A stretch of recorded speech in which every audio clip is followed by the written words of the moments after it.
আমার বোন মারি লাইছেন রে, আমার বোন মারি লাইছেন রে ভাইয়ান রে। ফুটফুটে শিশু মুনতাহারের গলায় রশি পেঁচিয়ে প্রাণ নেয়ার পর মরদেহ বাড়ির পাশে ডোবায় কাদার ভেতর পুঁতে রেখেও ক্ষান্ত হয়নি ঘাতকেরা। নিজেদের অপরাধ ঢাকতেই হয়তো রবিবার ভোররাতে ডোবার কাদা থেকে মুনতাহারের নিথর মরদেহ তুলে বাড়ির পাশের পুকুরে ফেলে দিতে চেয়েছিলেন প্রতিবেশী ও গৃহশিক্ষিকার মা আলিফ জান বিবি। কিন্তু তাদের এই ঘৃণ অপকর্ম হাতে নাতে ধরা পড়ে যায় স্থানীয়দের কাছে। স্থানীয়দের ভাষ্য, অপহরণ ও হত্যার বিষয়টি ধামাচাপা দিতেই মরদেহ সরানোর চেষ্টা করেছিল ঘাতক, আর তাতেই ধরা পড়ে তাদের কুকর্ম। মেয়ের মা এই যে লাস্ট যে জায়গা পাইছি এদিকে দৌড় দিছে, এমন রাত 3টার সময় এই জায়গা থেকে একটু পাশে একটা ফুসকুন্ডি আছে, এই ফুসকুন্ডি টানিয়া ফালাইতে চাইছিল আর বাড়ির এদিকে যে বাড়ির ফুসকুন্ডি আমার দাদার সম্পর্ক এই মোটর দা দেখে লিছেন, দেখা বাদে দিছেন শিখ আর সব মানুষ আইয়া অ্যাটাক করে লিছেন আর ও লাশ উদ্ধার হয়ে। ঘাতক প্রতিবেশীকে হাতে নাতে ধরে এলাকাবাসী উত্তেজিত হয়ে আগুন দেয় আলিফ জান বিবির বসত বাড়িতে। তবে নিহত মুনতাহারের চাচা জানান, গলায় রশি পেঁচিয়ে প্রাণ নেয়ার পর ঘাতকেরা তাদের বাড়িতেই লুকিয়ে রাখে শিশু মুনতাহারের মরদেহ।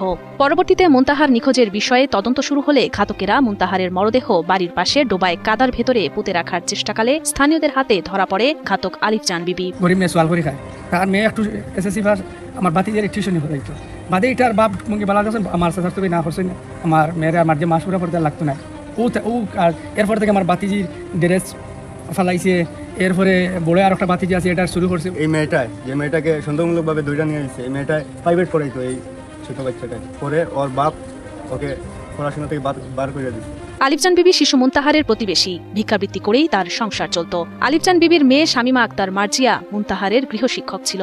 সম্প্রতি মার্জিয়াকে গৃহশিক্ষকতার কাজ থেকে অব্যাহতি দেন মুনতাহারের পরিবার। গৃহশিক্ষকের কাজ থেকে ছাড়িয়ে দেওয়ার ক্ষোভেই আলিফ জান বিবি ও তার মেয়ে শামিমা আক্তার এই হত্যাকাণ্ড ঘটিয়ে থাকতে পারে বলে ধারণা করছে পুলিশ। গতকাল রাতে ভোর রাতে মার্জিয়া আটক করেছি, তাকে জিজ্ঞাসাবাদ করলাম বিভিন্নভাবে। জিজ্ঞাসাবাদ করার পরে এক সময় এই ঘটনার সাথে 10 নভেম্বর ভোররাতে স্থানীয়রা শিশু মুনতাহারের মরদেহ সরানোর সময় আলিফ জান বিবিকে আটক করে পুলিশে খবর দিলে পুলিশ এসে ডোবা থেকে শিশু মুনতাহারের মরদেহ উদ্ধার করে এবং স্থানীয়দের কাছে হাতে নাতে ধরা পড়া আলিফ জান বিবি ও তার মেয়ে শামিমা আক্তার মার্জিয়াকে আটক করেন। পরবর্তীতে মার্জিয়ার স্বীকারোক্তি অনুযায়ী পুলিশ জানায়, 3 নভেম্বর রাতে মুনতাহাকে শ্বাসরুদ্ধ করে হত্যার পর ডোবায় ফেলে রাখা হয়। ছোট বাচ্চাটাকে তার ঘরের ভিতরে বস্তা দিয়ে এবং গলায় টিপ দিয়ে মেরে ফেলা হয়েছে। এটা 3 তারিখ সন্ধ্যার দিকে তাদের স্বীকারোক্তিমূলক জবানবন্দি থেকে জানলাম। সন্ধ্যার দিকে 7 তারিখে যেদিন নিখোঁজ হয়, 3 তারিখে যেদিন নিখোঁজ হয় সেদিন বাচ্চাটাকে 6 বছর বয়সী ফুটফুটে শিশু মুনতাহা আক্তার জেরিন কানাইঘাট সদর ইউনিয়নের বীরদল ভারারিফোদ গ্রামের শামীম আহমেদের মেয়ে।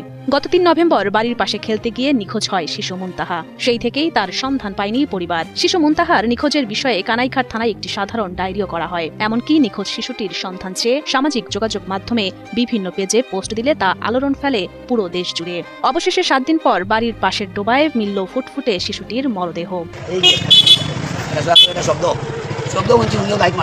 লাইট মারি দেখি যে তাইয়া একটু তাইও ফেগুলা বাচ্চাটা তো ফেগুর কাটা আছে জানুটা কইছি ও মাই গো মারি লাইছে রে কই আমি দিছি চিৎকার। আলোচিত নির্মম এই হত্যাকাণ্ডের দৃষ্টান্তমূলক বিচার দাবি স্বজন ও এলাকাবাসীর। সেই সাথে প্রকৃত অপরাধীদের চিহ্নিত করে শাস্তির দাবি জানান তারা।